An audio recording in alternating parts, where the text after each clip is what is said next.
I'm in front of Harris Hospital in Fort Worth, and there's a bunch of ladies out here, and I wondered what they were holding up signs about. I thought they were doing a protest, but yeah, it's worse than that. It's really sad. Hey. How are you? So what happened? Me and my family, we had twins. We had beautiful girl twins. They was born prematurely, no health conditions at all. They've been breathing 21% oxygen since they was born. The oxygen machine that they've been on to help them keep their lungs open been like 3%. That was all they was using. Friday I go to visit them. We go every day. We've been here day in, day out. Like, we know everything about them. Like, as far as we've been following, keeping in check with the doctors. They switched doctors this week. The doctors and the nurse practitioners that have been working with our child wasn't working with our child like this week at all. So we had this new doctor come in. I tried to go visit, and they told me I had to stand outside. And I was like, what am I standing outside for? They said they're doing a sterile procedure. I said, what's a sterile procedure? Because no one has called to notify me and my family.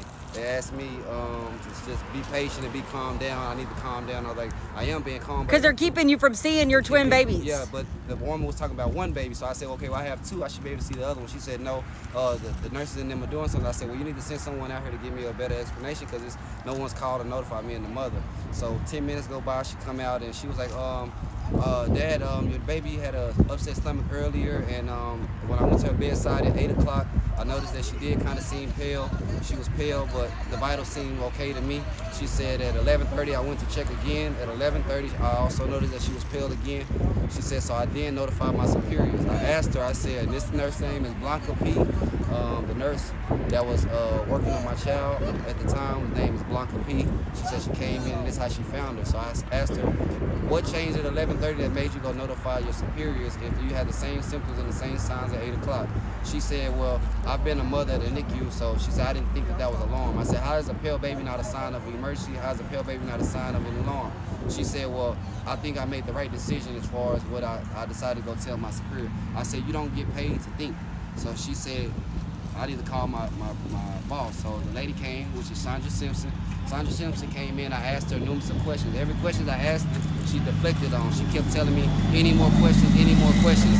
I asked her about the oxygen level. Why did the oxygen level was so high? I asked her. Did you know at this point your baby had passed? I kind of just prepared it. Like, God showed me already what was going on. And I was just trying to just stay strong, but pay attention. When the machine started going off with my daughter code and they silenced the machine while I was sitting there, I asked the nurse, I said, ma'am, why is that machine blinking and why is it not making sound? She said, I silenced it. I said, why you silenced it? She said, I silenced it because they're at her bedside working on her already, so I'm just standing here looking.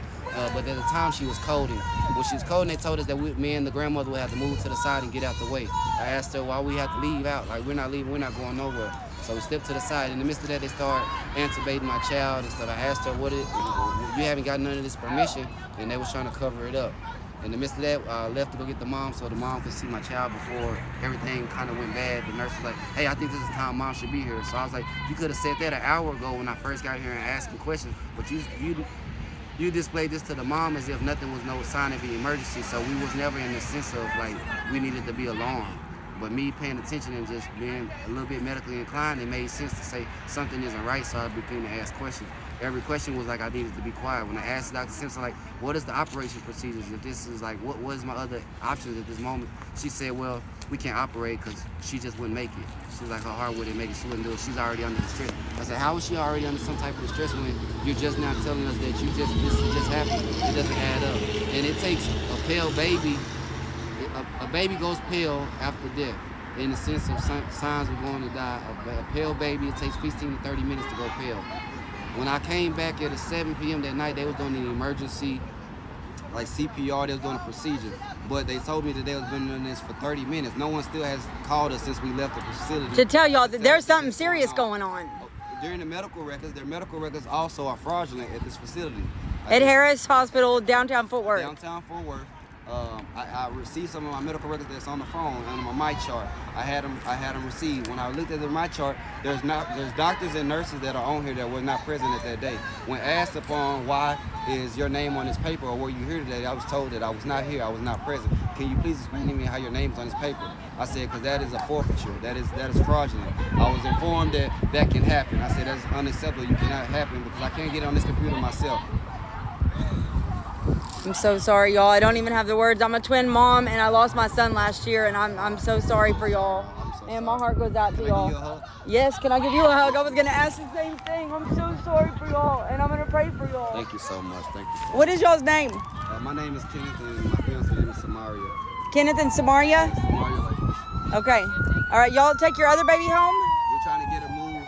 They told us it's an insurance thing. So I'm gonna pray for y'all. They've been giving us a lot of information that's like they don't want to answer any questions. I was told by their chief executive director's nursing officer, Jennifer Chavez, and she told me that they're unable to answer any more questions for me. That the lawyer will be getting in contact with me. So. Well, I'm gonna put this out. I did it on my TikTok. I've just got like, I always got like 14,000 on my TikTok, 18,000 on Facebook. It's not a whole lot, but Can I take a picture of your profile? yes, you can. Yes, absolutely. I gotcha. Take a picture of her. Here. Here, get this too, real quick. It's still going. Can you get that one Just for me? get I'll us- get this one. Okay. Okay. It's taking, you don't have to push nothing. Ready? All right, y'all. 1, 2, 3. I do too. I hope something comes out of this, man. My heart goes out to y'all, and I'm gonna pray for y'all. Thank you. I appreciate it. I can't even. I'm so sorry, Mama. He's alive. Thank you, guys. Can I get a picture of your profile?